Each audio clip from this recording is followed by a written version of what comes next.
Hello everyone, in today's video we're continuing on in the book of John.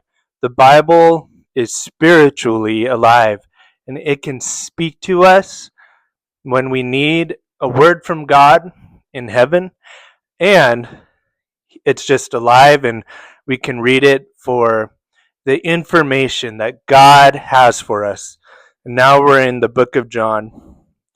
I talked about the first disciples, Jesus being the Word, and so on. And now we come to John chapter 2. Jesus turns water into wine. Jesus, thank you for this book. Thank you that you hear us and listen to us. Speak to us now. Amen.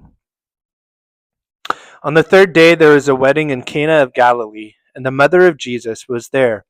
Now both Jesus and his disciples were invited to the wedding. And when they ran out of wine, the mother of Jesus said to him, "They have no wine." Jesus said to her, "Woman, what does your concern have to do with me? My hour has not yet come." His mother said to the servants, "Whatever he says to you, do it." Now there was set there 6 water pots of stone, according to the manner of purification of the Jews, containing 20 or 30 gallons apiece. Jesus said to them, "Fill the water pots with water." And they filled them up to the brim. And he said to them, "Draw some out now, and take it to the master of the feast." And they took it. When the master of the feast had tasted the water that was made wine, and did not know where it came from, the master of the feast called the bridegroom.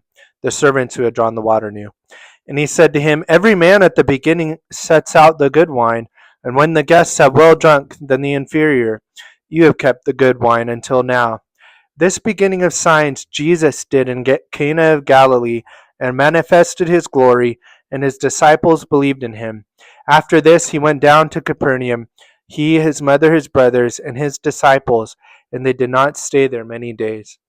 Many people believe that this was Jesus' first miracle. I think it says so. But he turned water into wine. Continuing on in verse 13.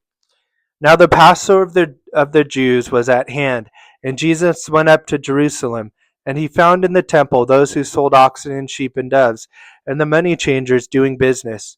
When he had made a whip of cords, he drove them all out of the temple with the sheep and the oxen, and poured out the changers' money, and overturned the tables.